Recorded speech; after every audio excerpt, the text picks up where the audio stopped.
जीवन में पहली बार मेरी दादी जा रही है मेरे ससुराल। Hey friends, good morning. सुबह के 11 बज चुके हैं और मैं नहा वहा के रेडी हो चुकी हूँ जाने के लिए।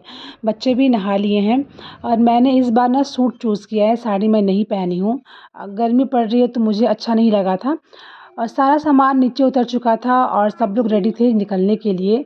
सो ये हमारे यहाँ का लास्ट रिचुअल है, खोइछा का रिचुअल है। अगर आप झारखंड, यूपी, बिहार से हैं तो आपको पता होगा कि बेटी की विदाई के वक्त ये रिचुअल बहुत ही कंपलसरी है। मम्मी हमेशा करती हैं और मम्मी ही कर रही है। एक्चुअली शायद ये सुहागन ही करती हैं। उसके बाद क्या होता है कि ये खोइछा लेने के बाद हम वापस दरवाज़े पे निकल जाते हैं, मतलब लौट कर के अंदर नहीं आते हैं। उसके बाद हर एक रूम में थोड़ा-थोड़ा चावल का दाना हम छींटते हैं ताकि जो हमारा मायके का घर है ना, वो बहुत ही भरा-पूरा रहे। इसके बाद क्या था कि सब लोग नहा-वहा के रेडी हो चुके थे और गाड़ी हमारी बहुत टाइम से आ गई थी। इस बार मम्मी, दादी, मेरी बहन और मेरा भाई सब लोग जा रहे थे मुझे छोड़ने। तो मैं इस बात से खुश थी। एक्चुअली क्या था कि हमारे यहाँ पे ना जैसे कि मम्मी और मेरी दादी, तो माएँ ना ससुराल नहीं जाती हैं बेटी के।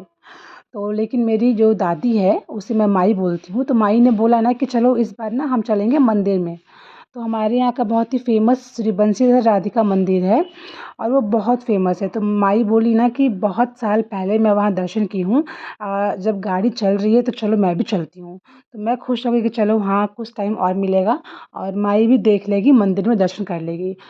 तो पूरी फैमिली मेरी गाड़ी में आ चुकी थी। मैं थोड़ी-सी दुखी हो रही थी, लेकिन फिर मतलब सांत्वना दी कि चलो अल्टीमेटली ससुराल में ही रहना है। और इस बात की भी खुशी थी कि मम्मी, माई सब लोग यहाँ तक आए हैं मुझे छोड़ने के लिए।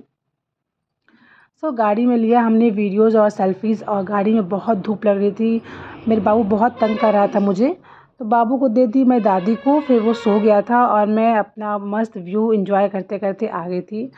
घर में बड़े बूढ़े का रहने का यही फ़ायदा होता है कि जब आप थक जाओगे तो बच्चे आपके वो हैंडल कर लेते हैं। इस तरीके से एक्चुअली क्या है कि मेरे घर से नगर उटारी 2 घंटे का रास्ता है, तो बहुत हेक्टिक हो जाता है और बाय ट्रेन मैं कभी गई नहीं हूँ, हमेशा मैं गाड़ी से ही जाती हूँ। इसलिए मतलब थोड़ा-सा धूप भी लग रहा था और हेक्टिक हो गया था। फिर दादी बाबू को सुला रही थी और फिर हम लोग 3 बजे घर पहुँच गए थे। फाइनली मैं पहुँच गई हूँ घर और दादी, मम्मी, बहन सब लोग मंदिर में दर्शन करने गए हुए हैं और मेरा भाई मुझे छोड़ने आया था। आते-आते बाबू अपना रंग में रंग गया था और नीचे वो खेलने लगा था, बहुत ही मस्ती करने लगा था। ये रही मम्मी। सबसे मैं 1 महीने के बाद मिल रही हूँ और फिर गुड़िया भी अपने घर पे आके खूब एन्जॉय कर रही थी, खूब खेल रही थी, बहुत ही मस्ती कर रही थी। आते-आते हमने अपने रेस्टोरेंट से पनीर चिल्ली का ऑर्डर दिया और हम वही एन्जॉय कर रहे थे और मिलती हूँ मैं आपसे नेक्स्ट व्लॉग में। तब तक के लिए बाय बाय, टेक केयर। इस व्लॉग को यहीं पे एंड करती हूँ।